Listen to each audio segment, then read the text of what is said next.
उस लड़के से मिलने से पहले मेरे जीवन में कुछ खोखलापन सा था, एक अजीब सा खालीपन था, जिसे आज तक मेरे अलावा किसी ने महसूस नहीं किया था। क्योंकि मैं स्वभाव से बहुत चंचल थी, इस कारण मैं कॉलेज और घर में लोगों से घिरी रहती थी। इसके बावजूद कि मैं बहुत बोलती थी, मेरे जीवन का एक दूसरा पहलू भी था, और जीवन के उस हिस्से में आने की इजाजत मैंने किसी को नहीं दी थी। बाहर से खुश दिखाई देने वाली लड़की जिसे लोग हर पल हंसते खिलखिलाते देखते थे, उसके बारे में ये अंदाजा तक नहीं लगाया जा सकता था कि वो अंदर से इतनी अकेली होगी, ढेर सारे दर्द अपने भीतर समेटे हुए होगी। मैंने अपने आसपास एक घेरा सा बना लिया था। कोई भी मेरे द्वारा बनाए गए दायरों को नहीं तोड़ सकता था। मुझे इस बात पर यकीन नहीं हो रहा था कि वो लड़का मेरे बनाए गए दायरों को तोड़कर मेरी सोच में समाता चला जा रहा है। शुरू में उससे बात करना महज एक औपचारिकता थी। सहपाठी होने की वजह से मेरी और उसकी अक्सर थोड़ी बहुत बातचीत होती रहती थी, लेकिन मुझे इस बात का इल्म तक नहीं था कि वो मुझे मन ही मन पसंद करता था, मुझसे दीवानों की तरह प्यार करता था। ये अलग बात थी कि आज तक उसने इस बात को मेरे सामने कभी जाहिर नहीं होने दिया था। मुझे छोटी से छोटी तकलीफ होने पर उसे मुझसे ज्यादा दर्द होता था। कोई ऐसे भी किसी को चाह सकता है, यकीन करने में बहुत वक्त लगा, लेकिन समय के साथ मुझे इस बात का एहसास हो गया कि ये लड़का मेरी चिंता करता है, मेरा ख्याल रखता है। उसके प्यार में पागलपन था, मेरी खुशी के लिए वो कुछ भी कर देता था। उस लड़के ने बिना इस बात का जिक्र किए कि उसे मुझसे बातें करना अच्छा लगता है, मेरे साथ वक्त बिताना अच्छा लगता है, बड़ी ही चालाकी से मुझसे दोस्ती के लिए पूछा। उस दिन हम दोनों कॉलेज जल्दी आ गए थे और क्लास में कोई नहीं था। उसने पूछा, क्या मैं तुम्हारा हाथ पकड़ सकता हूँ? पहले तो मुझे बड़ा आश्चर्य हुआ कि आज इस लड़के को क्या हो गया है, ये इस तरह की बातें क्यों कर रहा है। लेकिन मुझे उस पर पूरा भरोसा था कि वो कोई गलत काम नहीं करेगा। उसकी आंखों में सच्चाई थी और ये बात मैं साफ साफ देख सकती थी। उसने इतनी ऑनेस्टली मेरा हाथ मांगा कि मैं उसे मना नहीं कर पाई और मैंने उसे अपना हाथ दे दिया। उसने मेरा हाथ अपने हाथों में लिया और कहा, क्या तुम मेरी दोस्त बनोगी? तुम मुझे अच्छी लगती हो और मैं तुममें एक अच्छा दोस्त देखता हूँ, अच्छा इंसान देखता हूँ, और मैं चाहता हूँ कि मैं जिंदगी भर तुम्हारा दोस्त बनकर तुम्हारे साथ रहूँ। उसने इतनी ईमानदारी से अपनी इस बात को मेरे सामने रखा कि मैं ना नहीं कर पाई और मैंने हाँ कर दिया। उस दिन उसने बस इतना ही कहा और चला गया। मुझसे दोस्ती करने की खुशी मैं साफ साफ उसके चेहरे पर देख सकती थी। मुझे ये सोचकर दिन भर बहुत हंसी आ रही कि किस तरह से डरते डरते उसने मेरा हाथ पकड़ा था।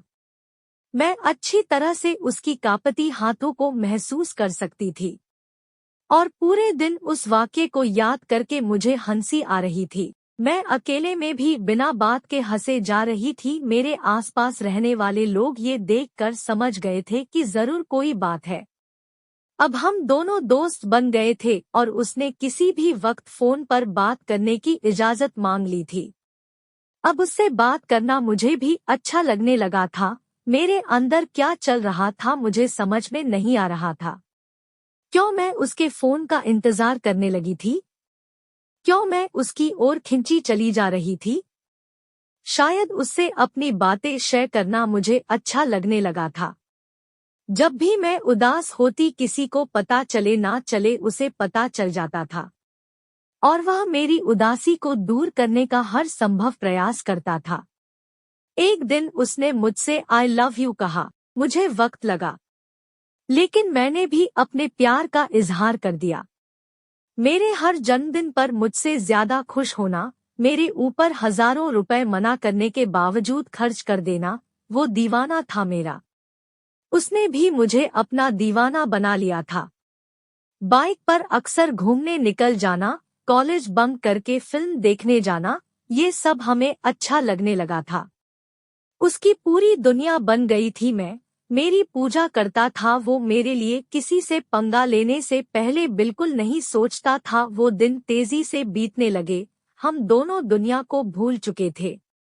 प्यार के उस दौर ने हम दोनों को भीतर से बदल दिया था। हमने प्यार की ढेरों कस्में खाई और ढेरों वादे किए। वक्त ने करवट लिया। मेरे पिताजी ने 20 से 21 साल की कम उम्र में ही मेरी शादी पक्की कर दी। अंदर से मेरा हाल भी बेहाल था, लेकिन वह मुझसे ज्यादा बेहाल था। वह किसी भी हद तक जाने को तैयार था मेरा साथ पाने के लिए। लेकिन मैं जानती थी कि अगर मैं घर से भाग जाती हूँ तो मेरे घर वालों का जीना मुश्किल हो जाएगा। कड़े मन से मैंने उसके साथ जाने से इनकार कर दिया। वह हर दिन सैकड़ों बार कोशिश करता कि मेरे फैसले को बदल पाए, लेकिन मैं नहीं मानी। मेरी शादी हो गई, हर कोई खुश था उस लड़के के सिवा। अपनी शादी के बहुत महीनों के बाद मेरी उससे मुलाकात हुई। उसने अपना हाल बेहाल कर लिया था। उसने कहा कि वो मुझसे मिलने से पहले भी अकेला था और मेरे जाने के बाद फिर अकेला है। वो कहता है कि प्यार की लड़ाई तो वो हार गया है, पर प्यार की जंग जरूर जीतेगा। वो कहता है कि तुम भले मेरा साथ न दे सको, मेरा प्यार तो मेरे साथ है। मेरे प्यार के सहारे उसने जिंदगी में आगे बढ़ने की ठानी है। उस दिन उसने कहा कि उसका प्यार सच्चा है, इसलिए उसका प्यार कभी उसकी कमजोरी नहीं बनेगा।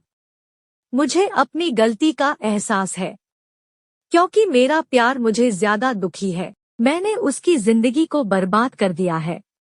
मैं उस दीवाने के प्यार को सलाम करती हूँ, जिसके पास न मेरा तन है, न मेरा समय, न मेरा जीवन, पर अब भी वो मुझसे प्यार करता है। पर उस दिन उसने मुझसे झूठ बोला था। शायद वह बुरी तरह टूट चुका था, जबकि उसने खुद को बहुत बहादुर दिखाने की कोशिश की थी।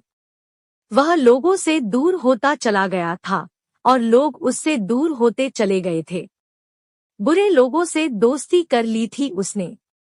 वह शराब, सिगरेट और ड्रग्स का आदी हो गया था। वह बुरी तरह डिप्रेशन का शिकार हो गया था और अंत में एक दिन उसने आत्महत्या कर ली। ये था इस कहानी का अंत। मैं न तो जीते जी उसके साथ रह पाई, न उसके अंतिम समय में मैं उसका साथ निभा पाई। उस दौर में जी रहे हैं हम जहां दुश्मन तो आसानी से पहचाने जाते हैं, लेकिन सच्चे या झूठे प्यार को पहचानना दिन ब दिन मुश्किल होता जा रहा है। प्यार कीजिए, लेकिन सोच समझकर। अंधे प्यार का अंत हमेशा बुरा होता है। यह मौलिक कहानी आपको कैसी लगी, यह हमें जरूर बताएं। आपके सलाहों और सुझावों का हमें इंतजार रहेगा, तो लाइक कमेंट जरूर करें और चैनल को सब्सक्राइब जरूर कर लें। ओके बाय, मिलते हैं अगली वीडियो में नई स्टोरी लेके।